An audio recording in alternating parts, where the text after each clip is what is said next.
So this one has really gotten me kind of perplexed. The Shins, Port of Morrow. It was just released yesterday, March 20th. It is the Shins' fourth studio album release, not their first. Their last one was Wincing the Night Away, way back 5 years ago in 2007. So this has been a pretty anticipated release. Now, I've had it for about a week. I jumped on downloading it as soon as the leak caught online. Guilty as charged. I just couldn't wait for it. Honestly, I just started latching onto the Shins over this past summer. Like, I didn't grow up with not grow up, but honestly, I didn't even latch onto them in the whole Garden State thing. I love Garden State, the movie, but I just never was like, oh my god, I have to check out this band like everyone else. I was just kind of like, well, that was a good movie, but for some reason I just never thought to check out the soundtrack really in-depthly. So the Shins really came to me this past summer. I just, I don't know, it was just one of those things where I'd always heard of them, so I figured I'd download one of their albums, give them a shot, see how I like them, and I ended up falling in love with them, really. What I love about the Shins is I almost picture the Shins as sort of the antithesis of the Decemberists in terms of lyrical styles, because with the Decemberists you have this big, grandiose, literary language, and with the Shins, I feel like the Shins make these, really profound statements with very simple wordplay. Their wordplay's simple, but it has a lot of meaning to it. It has a lot of impact to it, and I think that's really what gives the Shins their success, is the fact that they can write these sort of bite-sized, tasty little nuggets of sound and music and have it really mean something. Have it, be really easy to decipher and understand, but at the same time have a lot of context behind it. This is my big problem with Port of Morrow. I mean, admittedly, the thing does get better the more you listen to it. It's definitely an album that grows on you. It's just not an album where it's you discover it the more you listen to it. You just kind of hate it less the more you listen to it. Because I really hated this thing upon first listening to it. I was so, just disappointed, almost disappointed for music as a whole, really, because it's, I don't know, the Shins, I just loved them so much over the summer. I just really attached to all three of their previous works in different ways, and Port of Morrow, I've been looking forward to it for months and months since it was announced, and it just, I don't know. I mean, maybe it was a sign when their first single was Simple Song that they weren't really going to go in all that experimental of a direction, that it was going to be much more straightforward, because that's what you get. I mean, Port of Morrow is definitely I mean, I think, oh God, here I go diving into their back catalog, but I think the strongest album by the Shins is actually Shoots Too Narrow, their second one, because that's just more of sort of just an acoustically driven, whereas Wincing the Night Away and O Inverted Rilled were more sort of studio technical driven, and O Inverted Rilled was almost kind of just an experimental sort of grab bag. There were a lot of just different a lot of different sounds on that album, sort of a kind of a xylophone motif, just lots of different experimentation going on. Now, Port of Morrow, it almost feels like Coldplay's Milo Xyloto from last year, because it's basically just okay, here are the best parts of our sound, here's what people associate the Shins with, let's just give it to them in a very, I don't know, what's the word for it, a very manufactured sort of way. The first track, The Rifle Spiral, it's definitely right in there with the, the Shins have definitely always opened their albums off, really well. Rifle Spiral is very sort of, it takes a little while to latch onto, but it's very sort of an experimental sort of, not really experimental, just has sort of an interesting structure to it, and I like it. I think it's an interesting way to start the album out. I just don't think it has nearly the impact of the other first Shin songs, because you look down the line at the first songs on their albums, you have Caring is Creepy, and then Kissing the Lipless, and Sleeping Lessons. All three of those songs are absolutely amazing, and some of the Shin's best known work, and some of the Shin's most interestingly structured songs, as well as some of their best lyrics. So I think the Rifle Spiral fits right in with the interesting structure. It just doesn't have the same sort of impact as the previous three, and that's just what's kind of lacking all around here.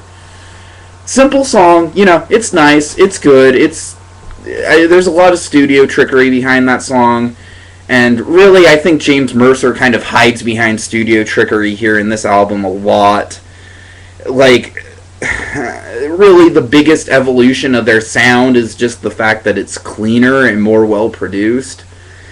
I don't know, it's like, I'm sure if you're interested in this album at all, you've already heard Simple Song, so you know if you like it or don't like it. But then the next album on that song after that, I believe it's called It's Only Life, track 3. Oh man, this is the thing that really got me to hate this album initially, just hate it. I mean, it starts out, it's got this like piano that drives the whole song, and I swear to God, throughout this whole song, it has all the complexities of an NSYNC Christmas song. Like, this is the lamest song that the Shins have ever put out. I really don't like anything about this song, and the fact that it's the second single, I'm not sure what to think of that. Part of me is just, like, really kind of hoping that James Mercer just figures, like, well, just give the kind of simplistic crap as the singles, and then leave the deeper stuff as the, as the stuff that the real fans can discover. So I hope that that's what James Mercer's thinking. I hope that he really doesn't think that It's Only Life is literally, like, one of the big standout tracks on this album, because it's not. After It's Only Life, I think tracks 5 and 6, September, and you know what, hold on, I'm going to have to look at the track list. I didn't want to... Oh, bear with me, hold on one sec. September and No Way Down, 5 and 6. This is really the best part of this album. September is very acoustically driven, feels like something that you could find on Chutes Too Narrow. No Way Down I like a lot. It sounds like a Wincing the Night Away song. But again, this is where I get into my problem with this album, is that even though these are great songs that would feel right in line with their previous work, there's nothing in this album to establish an identity for itself. Actually, from No Way Down, I just want to express my favorite lyric, my favorite line from the whole album, and that's, make me a drink strong enough to wash away this dishwater rill they said was lemonade, or something along those lines. I'm not sure if I'm paraphrasing it exactly.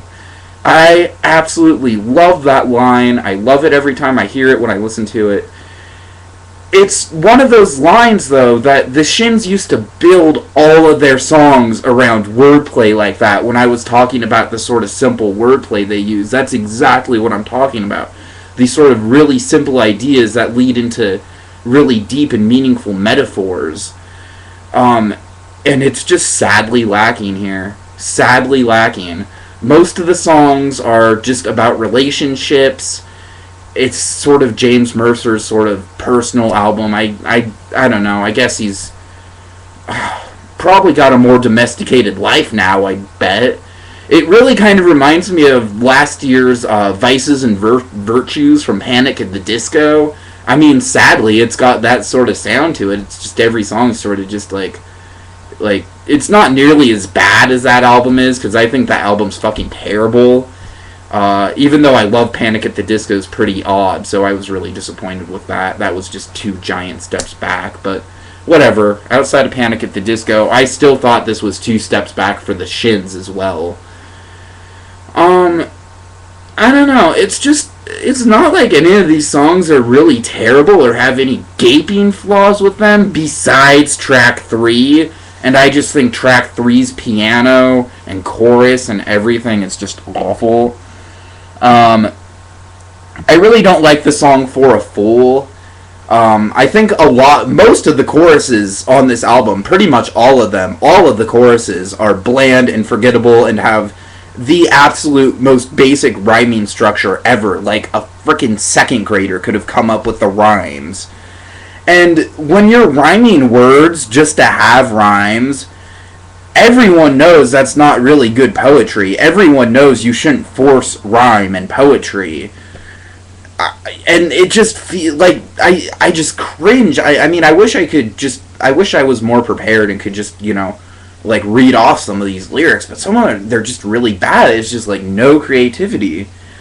I really do like the last track though, the title track.